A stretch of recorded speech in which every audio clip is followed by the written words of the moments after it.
নমস্কার বন্ধুরা, দীপালিস কিচেনে আপনাদের সকলকে স্বাগত জানাচ্ছি। চলে এসেছি আজকে মিষ্টি কুমড়ো দিয়ে সম্পূর্ণ একটি নিরামিষ রেসিপি নিয়ে। এটি গরম ভাত, রুটি, পরোটা কিংবা লুচির সাথে খেতেও দুর্দান্ত লাগে। ভিডিওটি শেষ পর্যন্ত দেখার অনুরোধ রইল। আশা করছি আজকের ভিডিওটি আপনাদের ভীষণ ভালো লাগবে। তো রান্নাটি করব, তার জন্য এক ফালি মিষ্টি কুমড়ো নিয়েছি। আর এই মিষ্টি কুমড়োগুলোকে প্রথমে বেশ বড় বড় টুকরো করে কেটে নেব। তার জন্য মিষ্টি কুমড়োর খোসাগুলোকে আগে ছাড়িয়ে নিয়েছি।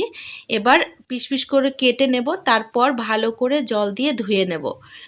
আজকের রান্নাটি আমি খুবই অল্প মশলা দিয়ে রান্না করেছি, কিন্তু এর স্বাদ দুর্দান্ত হয়। এইভাবে মিষ্টি কুমড়ো রান্না করলে যারা কুমড়ো খেতে চায় না তারাও কিন্তু চেয়ে চেয়ে খেতে বাধ্য হবে, এতটা সুস্বাদু হয় এই রেসিপিটি। তো বন্ধুরা, আজকের ভিডিওটি ভালো লাগলে অবশ্যই একটি লাইক করে দেওয়ার অনুরোধ রইল, কারণ আপনাদের একটি লাইক আমার কাছে অনেক বেশি মূল্যবান। তো এখানে মিষ্টি কুমড়ো দেখতে পাচ্ছেন বেশ বড় বড় পিস করে নিচ্ছি, কারণ সেদ্ধ হতেও কিন্তু মিষ্টি কুমড়ো খুব বেশি সময় লাগে না, অল্প একটু সময়ের মধ্যে গলে যায়। এই রান্নাটি আপনারা কোনো নিরামিষ দিনে বা পুজো পার্বণের দিনেও করে নিতে পারেন, কিংবা যদি খিচুড়ির সাথেও বানিয়ে খান তাহলেও কিন্তু দুর্দান্ত লাগে। তো এখানে কুমড়োগুলো কেটে নিয়েছি, এবার একটি প্লেটে তুলে নিচ্ছি। তারপর ভালো করে জল দিয়ে ধুয়ে জলটা ঝরিয়ে নেব।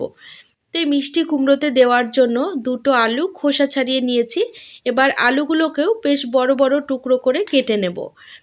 তো আপনারা কিন্তু আপনাদের আন্দাজ বুঝে মিষ্টি কুমড়ো আর আলুর পরিমাণ দেবেন। আমি কিন্তু এখানে দুটো আলু ব্যবহার করলাম। তো এবার রান্নাটি করে নেব। তার জন্য ওভেনের ওপর প্রথমেই কড়াই বসিয়ে দিয়েছি, আর এই কড়াইয়ের মধ্যে 1 টেবিল চামচ মতো পাঁচফোড়ন দিয়ে দিচ্ছি। এবার মিডিয়াম টু লো ফ্লেমে পাঁচফোড়ন বেশ ভালো করে 30 থেকে 40 সেকেন্ড মতো নাড়াচাড়া করে ভেজে নিতে হবে। তো কিছুক্ষণ ভাজার পর পাঁচফোড়নের কালার একদম চেঞ্জ হয়ে গেছে, দেখতে পাচ্ছেন। এবার এটিকে একটি পাত্রে নামিয়ে নেব আর ঠান্ডা করে নেব। এবার ওভেনের ওপর ওই কড়াইটাই আবারও বসিয়ে দিয়েছি। এবার বেশ খানিকটা সর্ষের তেল দিয়ে দিলাম। তেলের পরিমাণ অবশ্যই আপনারা আপনাদের আন্দাজ বুঝে বাড়িয়ে কমিয়ে নেবেন। আর এখানে আমি তেল গরম করে আবারও হাফ চা চামচ মতো পাঁচফোড়ন দিয়ে দিচ্ছি, আর দুটো শুকনো লঙ্কা ফোড়নে দিয়ে দিলাম। বেশ ভালো করে ফোড়নটা ভেজে নিয়েছি। এবার কেটে ধুয়ে রাখা আলুর টুকরোগুলো তেলের মধ্যে দিয়ে দিলাম। এখন আলুগুলোকে 1 থেকে 2 মিনিট মতো ভেজে নেব। বন্ধুরা, আজকের ভিডিওটি আপনারা কে কোথা থেকে দেখছেন সেটি কমেন্ট বক্সে অবশ্যই লিখে জানাবেন, তাহলে আমি আপনাদের সকলকে ধন্যবাদ জানানোর সুযোগ পাবো।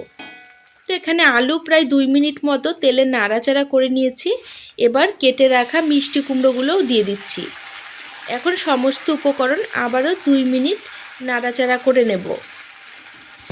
মিষ্টি কুমড়ো দিয়ে আপনারা অনেকেই অনেক রকম রেসিপি বানান, কিন্তু আজকে আমি যে রেসিপিটি আপনাদের সাথে শেয়ার করছি, এই রেসিপিটি একদিন হলেও বাড়িতে বানিয়ে দেখবেন। এটি বানানো যতটাই সহজ, খেতেও কিন্তু ততটাই সুস্বাদু হয়। তো এখানে 2 মিনিট নাড়াচাড়া করে ঢাকা লাগিয়ে দিলাম। এবার মিডিয়াম ফ্লেমে 2 মিনিট আবারও হতে দেব। তো 2 মিনিট পরে আবারও ঢাকাটা তুলে নিলাম।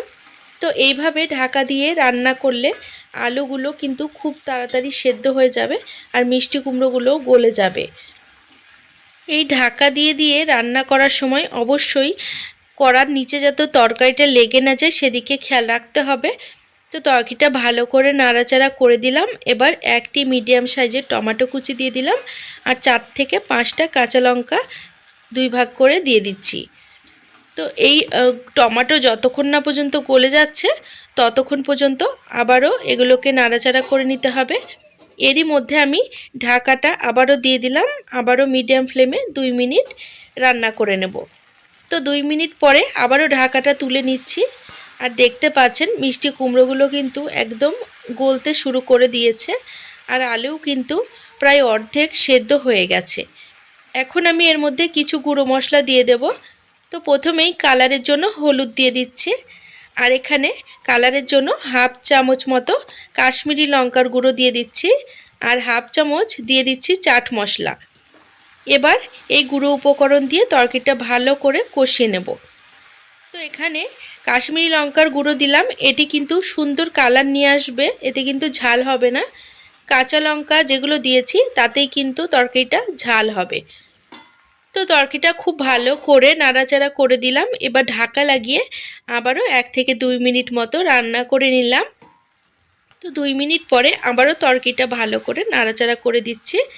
আর দেখতে পাচ্ছেন একদম তেল ছাড়তে শুরু করেছে আর তরকারিটা খুব ভালো মতো কষানো হয়ে গেছে।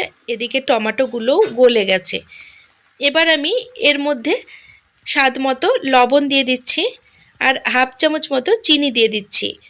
যেহেতু মিষ্টি কুমড়ো এমনিতেই মিষ্টি হয়, তাই চিনির পরিমাণ খুব বেশি দিলাম না, নামমাত্র অল্প একটুখানি চিনি দিয়ে দিলাম।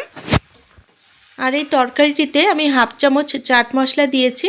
আপনাদের হাতের কাছে যদি চাট মশলা না থাকে সেক্ষেত্রে হাফ চামচ আমচুর পাউডার কিংবা হাফ চামচ লেবুর রস নামানোর আগে দিয়ে দিতে পারেন। তো এখানে তরকারি খুব ভালো মতো কষিয়ে নিয়েছি। এবার ছোট বাটির 1 বাটি মতো জল এর মধ্যে দিয়ে দেব। যেহেতু তরকারিটা আমি একদম মাখা মাখা করব, তার জন্য জলের পরিমাণ খুব বেশি দিচ্ছি না, অল্প একটুখানি জল দিয়ে দিচ্ছি, কারণ আগে থেকেই সমস্ত উপকরণ খুব ভালো মতো সেদ্ধ হয়ে গেছে, তাই জল কিন্তু বেশি না দিলেও চলবে। তো এখানে জল দিয়ে তরকারিটা আবারও খুব ভালো করে নাড়াচাড়া করে দিলাম। এবার ঢাকা লাগিয়ে 2 থেকে 3 মিনিট রান্না করে নেব। এখন আমি ওভেনের ফ্লেমটা একদম মিডিয়ামে দিয়ে দিচ্ছি, কারণ হাই হিটে থাকলে কড়ার নিচে তরকারিটা লেগে যেতে পারে। তো তরকারিটা সেদ্ধ হোক ততক্ষণে আমি আগে যে 5 ফোড়নটা ভেজে রেখেছিলাম সেগুলো একটি হামাল দিস্তার সাহায্যে একটু থেতো করে নেব। আপনারা চাইলে এটি মিক্সিতেও ভালো করে পিষে নিতে পারেন কিংবা শিলবাটাতেও গুঁড়ো করে নিতে পারেন, তবে খুব বেশি মিহি করে গুঁড়ো করিনি। দেখুন হালকা দানা দানা রয়ে গেছে, এই রকমভাবে কিন্তু আমি গুঁড়ো করে নিলাম। এদিকে প্রায় 3 মিনিট হয়ে গেছে আর ঢাকাটা আমি তুলে নিচ্ছি। এবার তরকারিটা একবার নাড়াচাড়া করে দেব আর দেখে নেব আলুগুলো সেদ্ধ হয়েছে কিনা, কারণ এখানে কুমড়ো একদমই গলে গেছে আর আলুগুলো যেহেতু একটু বড় করে টুকরো করেছিলাম, তার জন্য আমি একটু আলুগুলো চেক করে নিচ্ছি। তো আলুগুলো কিন্তু এখানে খুব ভালো মতো সেদ্ধ হয়ে গেছে। এবার আমি ওপর থেকে 1 চামচ মতো 5 ফোড়ন যে ভেজে গুঁড়ো করে রাখলাম সেই মশলাটা দিয়ে দিচ্ছি আর তরকারিটা একবার খুব ভালো করে নাড়াচাড়া করে দেব। বন্ধুরা, আজকের রান্নাটি ভালো লাগলে অবশ্যই আমার সাথে থাকবেন আর আমার সাথে থাকার জন্য চ্যানেল সাবস্ক্রাইব করে পাশে থাকা বেল নোটিফিকেশনটা অবশ্যই অন করে রাখবেন, তাতে আগামী দিনে আমি যখনই নতুন ভিডিওর আপলোড দেব তার নোটিফিকেশান আপনারা সবার আগে পেয়ে যাবেন আর ভিডিওগুলোও কিন্তু সবার আগে দেখতে পাবেন। বন্ধুরা, কুমড়ো দিয়ে আলুর এই রকম রান্নাটি একদিন হলেও বাড়িতে বানিয়ে দেখুন। ছোট থেকে বড় সকলেই কিন্তু আঙুল চেটে খেয়ে নেবে। আর রান্নাটি ভালো লাগলে অবশ্যই নিকটবর্তী আত্মীয় স্বজন বন্ধু বান্ধবদের সাথে ভিডিওটি শেয়ার করে নিতে ভুলবেন না। তো রান্নাটি কিন্তু হয়ে গেছে, এবার আমি একটি পাত্রে নামিয়ে নিচ্ছি। রেসিপিটি কেমন লাগলো অবশ্যই